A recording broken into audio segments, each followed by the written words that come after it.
bien à l'écoute de l'ORTM, merci de nous rejoindre. Il est 7h à Gundaka dans la région de Moti.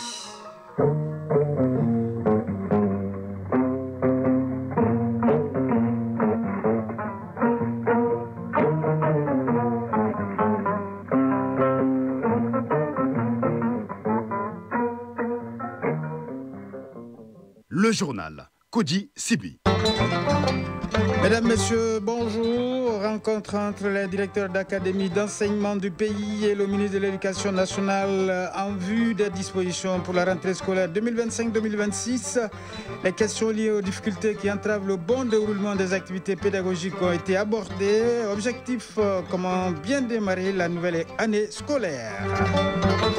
La langue arabe et son rôle dans la production du savoir et la lutte contre l'extrémisme religieux dans la région du Sahel africain, fondement intellectuel et stratégie de lutte, c'est le thème de la première édition du colloque scientifique international sur la langue arabe et la civilisation islamique en Afrique subsaharienne qui se tient à Bamako. La rencontre est organisée par l'université Yambo Wologem.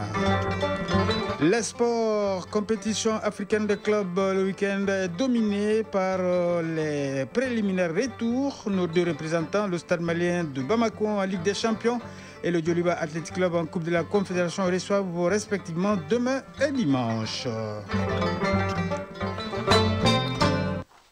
Bienvenue dans ce journal. Nous ouvrons donc cette édition avec ce communiqué du gouvernement. Il est lu ici par Cheikh Oumar Sangari.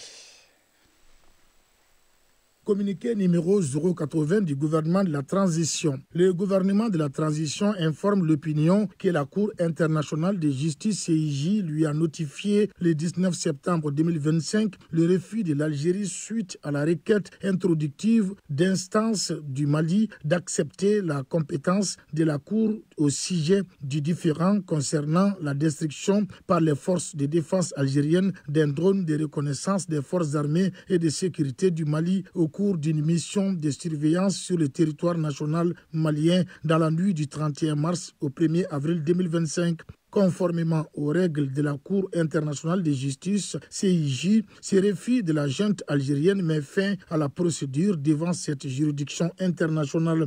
Le gouvernement de la transition du Mali relève pour ensuite le déplorer que pour être crédible et sincère, la junte algérienne aurait dû accepter de déférer devant la Cour internationale de justice. Ce refus atteste non seulement de la négation de la justice internationale par la junte algérienne, mais également de son mépris de la légalité internationale. C'est également un aveu qui prouve à suffisance, à la face du monde, son indubitable culpabilité. Le refus de la junte algérienne de coopérer avec la CIJ est en outre une preuve supplémentaire du soutien de l'Algérie aux groupes armés terroristes et crédite l'argument du gouvernement malien sur la destruction de son drone. Le gouvernement de la transition du Mali note qu'au lieu de répondre aux faits établis et suffisamment documentés, la junte algérienne privilégie une stratégie de fuite en avant et des invectives diffamatoires pour tenter de voiler son soutien aux groupes extrémistes, y compris les chefs terroristes ciblés par les drones maliens abattus. Le gouvernement de la transition du Mali réitère son appel au régime algérien à cesser ses ingérences intempestives et inacceptables dans les affaires intérieures du Mali et son soutien aux formations terroristes qui déstabilisent le Sahel. Le gouvernement du Mali renouvelle son appel au régime algérien à travers de bonnes foi à la stabilité, à la sécurité collective et au développement durable dans la région. Sous l'autorité de son Excellence, le général d'armée Assimi Goïta, président de la transition, chef de l'État, le gouvernement de la transition du Mali rassure les populations qu'il ne ménagera aucun effort pour la stabilité, la sécurité et le développement durable de notre pays. Que Dieu bénisse le Mali et préserve les Maliens.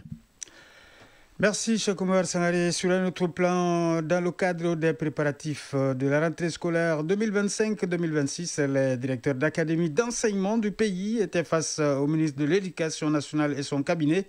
Chaque directeur a présenté le bilan, les acquis et les contraintes qui entravent le déroulement normal des activités pédagogiques dans sa circonscription. Les dispositions prises pour un bon démarrage de l'année scolaire 2025-2026 étaient aussi au centre des échanges. Le compte-rendu de Fademba Keïta. Après les syndicats d'enseignants, les partenaires et promoteurs d'écoles privées, le tour revient au directeur d'académie d'enseignement du pays de présenter le bilan de l'année scolaire écoulée. Si dans certaines académies, les difficultés ont pour nom l'accès aux établissements dû à l'insécurité, dans d'autres, c'est le problème d'infrastructure qui a comme corollaire l'effectif pléthorique. Idrissa Coulibaly, directeur de l'académie d'enseignement de Kidal. L'année scolaire 2024-2025 a été une année très studieuse dans la circonscription de l'académie d'enseignement de Kidal, en ce sens qu'avec la situation de reconquête de la région, le gouvernement a déployé d'énormes efforts pour faciliter le retour de près de 70 enseignants qui ont significativement apporté une amélioration dans la qualité des enseignements apprentissage. Lassana Koumaré, directeur de l'Académie d'enseignement de Gao. Le bilan est positif. D'abord, l'année s'est déroulée normalement. Le temps officiel d'apprentissage a été respecté. Tous les acteurs et partenaires également qui nous accompagnent étaient sur place et étaient en synergie d'action autour de l'école. Nous avons pu organiser les examens dans toutes les circonscriptions de l'Académie d'enseignement de Gao. Et nous avons obtenu également de bons résultats de fin d'année. Consolider les acquis et prendre des dispositions pour que l'année scolaire 2025-2026, placée sous le signe patrimoine culturel, facteur de renforcement de la cohésion sociale et de l'unité nationale, comble les aspirations. Amadou Si Savané, ministre de l'Éducation nationale. L'école malienne a besoin de nous. Elle a besoin de notre rigueur, de notre engagement, de notre sens de responsabilité. Vous êtes, mesdames et messieurs, les directeurs d'académie d'enseignement, appelés à être non seulement des administrateurs, mais aussi des pédagogues, des gestionnaires avisés, des animateurs du système éducatif. Nous travaillerons ensemble avec le concours de l'État, des partenaires et des communautés pour bâtir une école de qualité, résiliente et adaptée aux réalités du Mali. Les conclusions et recommandations qui en découleront serviront de boussole et de guide pour un déroulement normal et efficient des activités pédagogiques durant l'année scolaire 2025-2026. Ouverture hier à Bamako de la première édition du colloque scientifique international sur la langue arabe et la civilisation islamique en Afrique subsaharienne. La rencontre de 2 jours est organisée par le département arabe de l'université Yambo-Wolegem de Bamako en partenariat avec plusieurs laboratoires de recherche, instituts islamiques et ONG de bienfaisance. Le colloque porte sur le thème « La langue arabe et son rôle dans la production du savoir et la lutte contre l'extrémisme religieux dans la région du Sahel africain, fondement intellectuel et stratégie de lutte ». Les précisions avec Seydou Traoré. Loin des salles de classe et des amphithéâtres, le département arabe de l'université Yambo-Wolegem de Bamako ouvre la réflexion sur une thématique à la fois d'actualité et de portée pédagogique.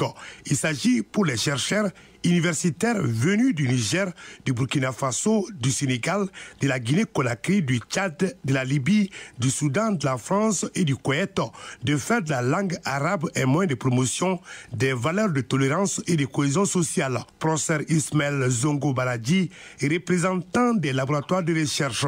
Nous croyons que la lutte contre l'extrémisme passe par la connaissance et par une langue arabe ouverte au dialogue. Ainsi, l'arabe peut devenir un vecteur de paix, de développement et de rayonnement intellectuel en Afrique. Face aux nombreux défis du monde actuel caractérisés par les idéologies extrémistes et la prolifération d'organisations terroristes, les participants à ce colloque vont dégager des pistes de solutions autour de la langue arabe afin qu'elle contribue à stopper la folie meurtrière de l'hybride terroriste et déconstruire les discours de haine. Professeur Belko Wolegem, recteur de l'université Yambo-Wolegem. Vous êtes les mieux outillés et les plus légitimes au regard de vos parcours et de vos expériences pour expliquer davantage que l'islam condamne la violence contre les innocents. Cela permet de contrer l'idéologie extrémiste et terroriste qui instrumentalise le fait religieux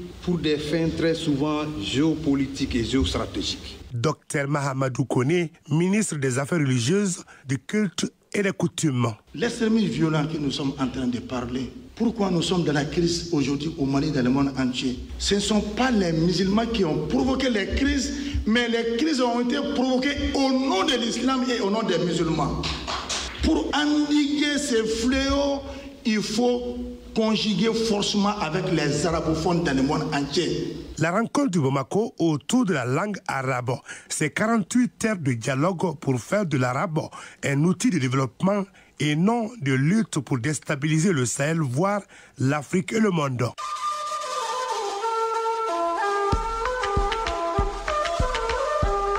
AES, actualité.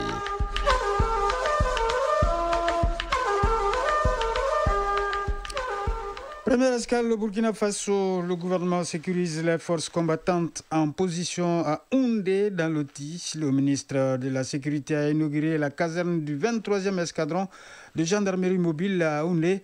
Eh bien, l'infrastructure réalisée à plus d'1 milliard 49 millions de francs CFA est un renfort stratégique dans la lutte contre l'insécurité. Le point de la cérémonie d'inauguration avec Kumbu Honoré Somi. C'est une caserne flambant neuve réalisée au profit du 23e escadron de gendarmerie mobile de Houndé, construite sur une superficie de 2 hectares et dotée d'installations et infrastructures modernes, notamment un champ de tir, de salles d'armement, des bureaux et infrastructures sanitaires, des dortoirs. Ce joyau est le fruit d'un partenariat entre l'État burkinabé et le groupe Andevou Mining. Souleymane Boli, directeur pays du groupe Andevou Mining. Il est de notre rôle en tant qu'entreprise citoyenne de contribuer à améliorer la stabilité et la sécurité de la région. Ce don va bénéficier aux populations non seulement de la province mais également au-delà. Une mise à disposition de l'infrastructure et des équipements qui constitue une double satisfaction pour les premiers bénéficiaires. Le chef d'escadron Mamadou Milogo, commandant du groupement de gendarmerie mobile de Bobo-Dioulasso. La première satisfaction, c'est la capacité qu'on aura désormais de rapprocher des populations, une force de maintien de l'ordre et de défense opérationnelle du territoire dans un contexte de reconquête du territoire national.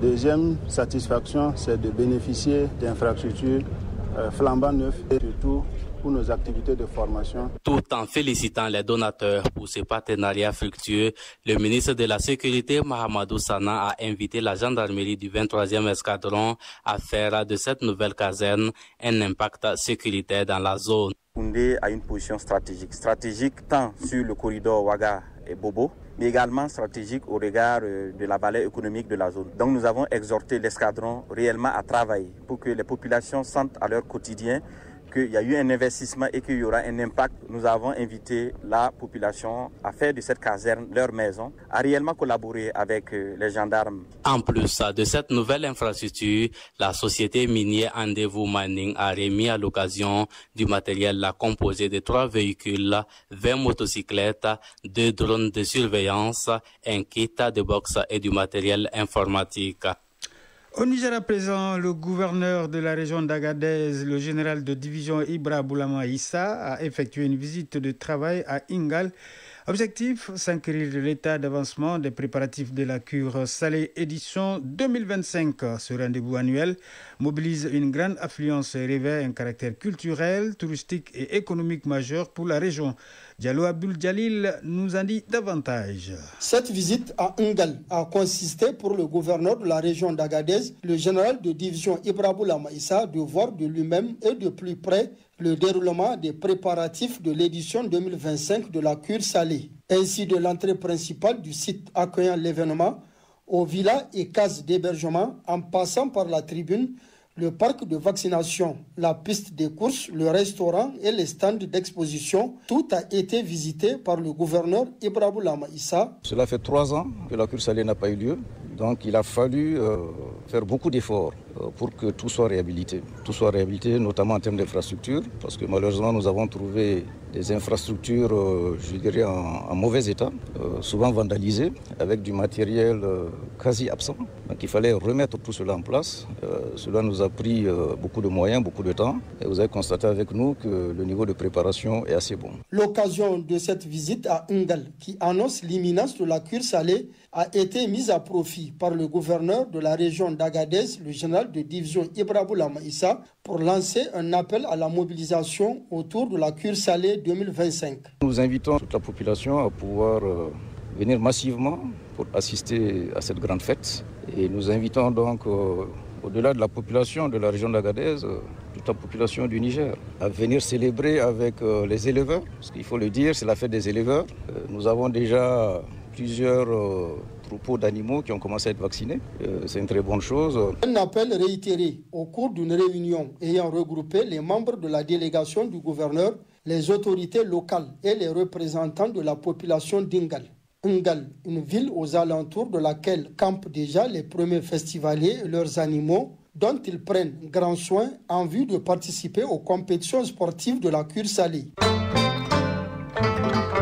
Quelques mots de l'actualité hors de l'espace ES. La République démocratique du Congo et le Rwanda se sont accordés hier sur le 1er octobre prochain comme date de début des opérations de neutralisation des forces démocratiques de libération du Rwanda, FDLR, un groupe armé hutu rwandais basé dans l'est de la RDC. La levée de ces mesures dites défensives prises par le Rwanda intervient dans le cadre des négociations ardues prévues par l'accord de paix signé à Washington aux États-Unis par les deux pays le 27 juin dernier.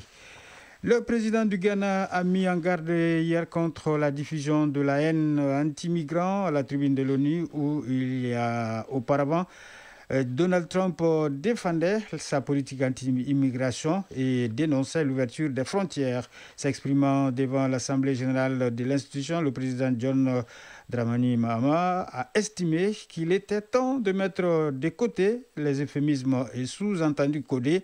Nous ne pouvons pas banaliser la cruauté, nous ne pouvons pas banaliser la haine, nous ne pouvons pas banaliser la xénophobie et le racisme, a-t-il dit. Madagascar, des centaines de personnes ont manifesté hier à Antananarivo, la capitale, à travers des rassemblements pacifiques pour protester contre les coupures d'eau et d'électricité. Ces manifestations ont été réprimées par des tirs de bombes lacrymogènes et des balles en caoutchouc. Selon les sources locales, malgré l'intervention des forces de l'ordre, les protestations semblent prendre une autre tournure. Pillage de magasins et incendie de symboles du pouvoir. Au moins une dizaine de personnes blessées a été recensée. 2 maisons de personnalités politiques ont été incendiées, dont celle d'une sénatrice. La page des sports, c'est tout de suite.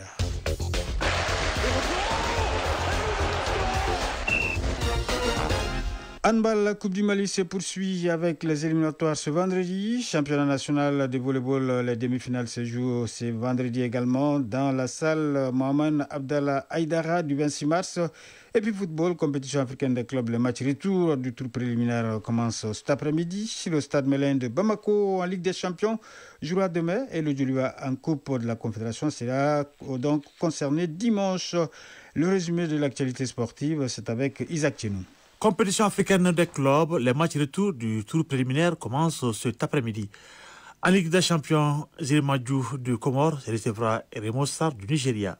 Le Stade de Bamako concerné par cette compétition recevra ici à Bamako Tempête Mokaf de la Centrafrique demain. Pour rappel, les Blancs de Bamako avaient reçu leur déplacement chez leur adversaire battu 5-0. Il s'agit pour les Blancs de Bamako de confirmer devant son public. Coup d'envoi 16h30. Outre la rencontre Samuel de Bamako, 14 autres rencontres se joueront. Pour ce qui est de la Coupe de la CAF, les rencontres retour du tour préliminaire commencent également ce vendredi avec 6 rencontres au programme. Notre représentant de Djoliba de Bamako croisera le fer avec Abia Warriors du Nigeria dimanche à 16h. À l'aller, le Djoliba avait fait match nul 1 but partout au Nigeria. Les Rouges de Bamako devront redoubler d'efforts pour passer cette étape et cela passe par une générosité dans l'effort et de la concentration. Les rencontres Salman de Bamako Tempête et Djoliba Abia Warriors sont à suivre sur les antennes de Radio Mali et son réseau synchronisé. Éliminatoire Coupe du Monde de moins de 20 ans filles, Pologne 2026, le Mali signe finalement forfait. La nouvelle est subitement tombée hier jeudi, alors que les joueuses s'apprêtaient à rejoindre le siège de la Fédération malienne de football, lieu de leur regroupement pour l'aéroport président Modibo Keïta de Sénou. Elles ont été individuellement informées par l'appel téléphonique que leur voyage sur la RDC a été annulé. Pour le moment, le secrétariat de la FEPAFOOT n'a avancé aucune raison pour expliquer cette décision. Du côté du département, l'on décline toute responsabilité avec comme argument que ces éliminatoires du mondial des moins de 20 ans filles ne figurent pas dans les activités planifiées par le département après l'arbitrage budgétaire et que l'engagement de la sélection malienne est une initiative de la FEMAFOOT. Pour rappel, samedi dernier, au stade de Konaté, les deux équipes avaient fait match nul 1 but partout. Volleyball, le championnat de volleyball se poursuit et les demi-finales se joueront aujourd'hui. C'est donc dans la salle Adra Edra du stade du 26 mars de Yimadio. Chez les garçons, les 1008 logements, premiers du groupe A, joueront contre la commune 5, deuxième du groupe A. L'ISFAS première de la poule C sera opposée à la commune 4, première de la poule B. Chez la dame, le CFV, centre de formation de volleyball de Darabougou, premier du groupe A, affrontera les 1008 logements, deuxième du groupe B. L'ISFAS première du groupe A sera aux prises avec Sikasso, deuxième du groupe A. Les vainqueurs se qualifieront pour la finale prévue dimanche. Et puis, handball, la Coupe du Mali se poursuit. Et ce vendredi, dans la matinée chez la dame, le Ségé de Caille affrontera l'ISFAS et en homme, le centre omnisport de Missabougou en découdra avec le Python de Ségou. Ces deux rencontres se joueront au stade Mamadou Konaté. Dans l'après-midi, sur le terrain du stade de Salif Keita de Mango de Kati, le centre omnisport de Missabougou sera face au centre omnisport de Lafiabougou chez les femmes. Du côté des hommes, l'ISFAS affrontera le centre omnisport de Lafiabougou. Hier, chez les dames, le centre omnisport de Lafiabougou a battu le Ségé de Caille 35-29. Et le centre omnisport de Missabougou est venu à bout du centre Maïga de la base 45-10. À ce qui concerne les hommes, l'ISFAS a dominé le centre omnisport de Missabougou 29-26 et le centre omnisport de Lafiabougou et la commune 6 ont fait match nul 27-27. C'est la fin de ce journal. Merci de nous avoir suivis. Présentation Koji Sibi, mise en onde Mamadou Bedialo, mise en ligne Badji Touré. Nous vous souhaitons de passer une excellente journée de vendredi en notre compagnie. Et merci surtout au rédacteur en chef Brahma Traoré qui m'a aidé à le préparer. Bonne suite de programme sur l'ORTM.